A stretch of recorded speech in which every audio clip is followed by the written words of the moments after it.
Is this a person? Or maybe this? What about AI? Should it qualify as a person? Tough question, right? Let's say that we have formulated an ethical theory.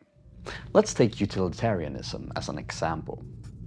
An action X is good if and only if, and because, it produces more utility than any other action would. Sweet. Now, utility for who? Everyone? And everything? Okay then, are we counting utility for the smallest straws of grass to the largest of animals? Maybe even utility for stones? Well, that seems a bit of a stretch. Maybe we should only count utility for Homo sapiens, but that seems a bit arbitrary. Are there really any philosophical differences between genetical codes?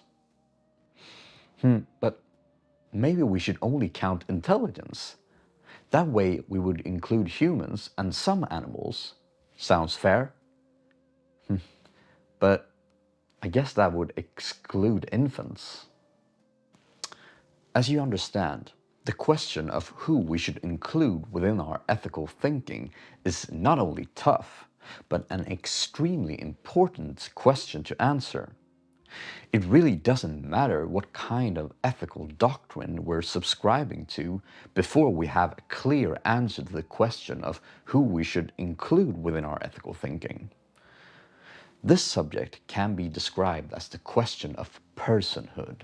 I would like to go through a rather specific and highly influential definition of personhood by the philosopher Harry G. Frankfurt. It is, at least according to myself, a genius theory of personhood, but it is rather complex. I will do my best to explain it to you, but don't worry if you don't get it instantly. It is quite an abstract theory. In his paper, Freedom of the Will and the Concept of a Person, Frankfurt begins by discussing a couple of faulty definitions of personhood. P.F. Strawson thought that the concept of a person is when we refer to an entity that we both can ascribe states of consciousness and corporeal predicates. In other words, something that has both some kind of consciousness and bodily characteristics. But that definition simply won't do. For starters, this definition seems to be way too wide, for it would include so many things that we commonly don't think of as persons. Bugs, for example. Did you commit a murder when you killed an ant? And also, how are we to define states of consciousness? What consciousness is a big debate within philosophy of mind. So, Strawson's definition of personhood also shifts the problem to another field within philosophy. Some philosophers even claim that consciousness doesn't even exist in any real sense.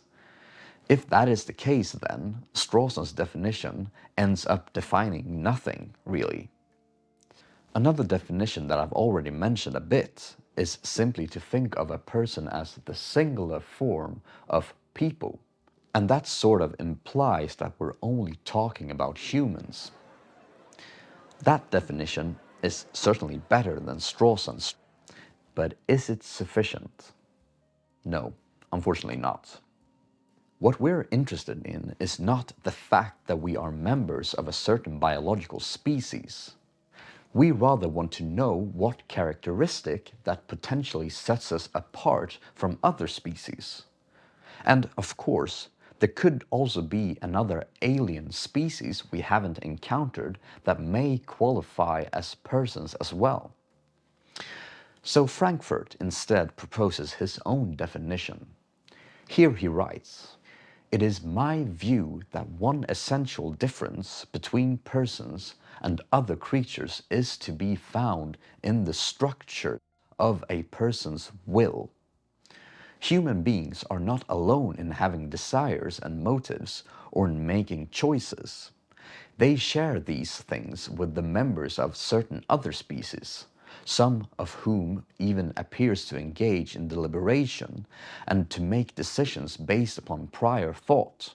It seems to be peculiarly characteristic of humans, however, that they are able to form what I shall call second-order desires, or desires of the second order.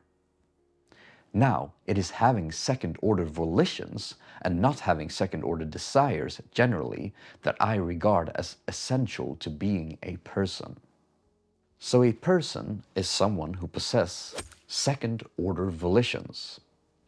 What in the world is that? Well, to understand this, let's first discuss what Frankfurt refers to as first-order desires. I believe that almost all living creatures possess first-order desires. Frankfurt defines a first-order desire as being identical with the creature's will.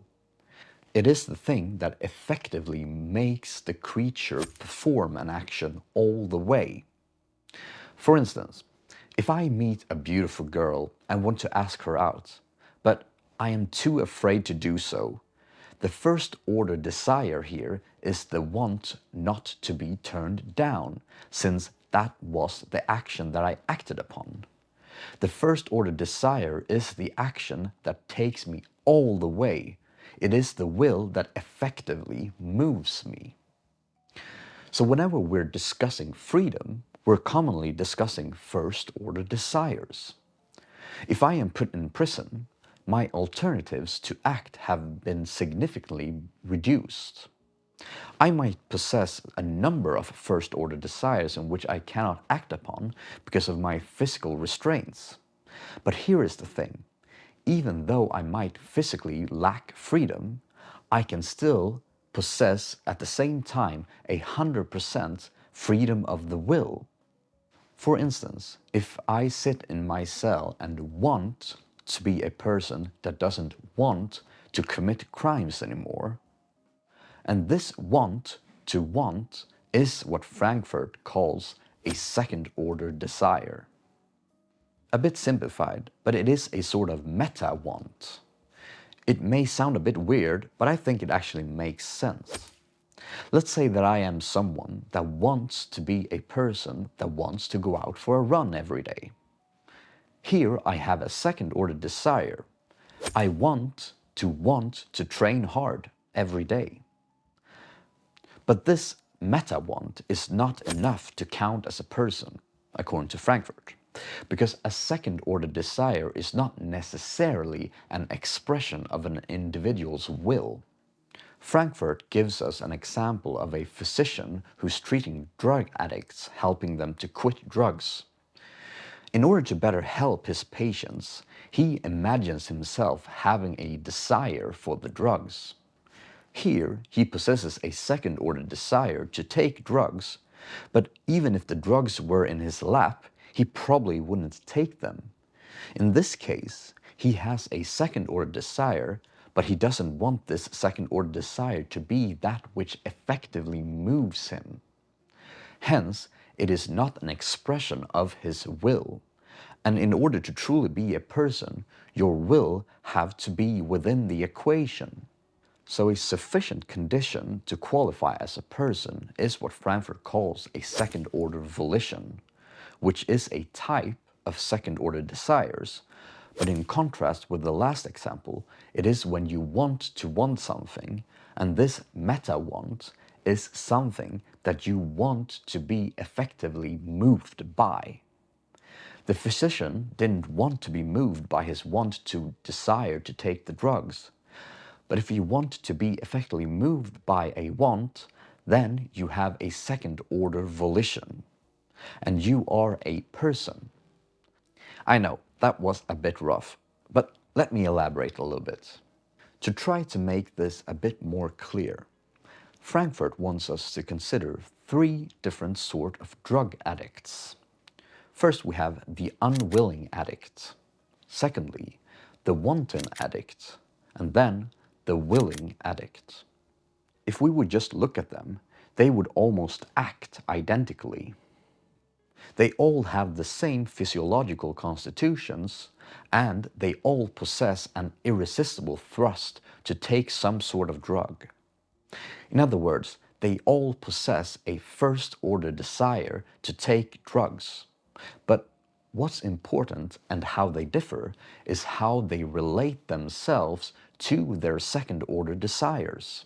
The unwilling addict is someone who possesses a second-order desire to refrain from taking the drugs, but continuously fails to do so.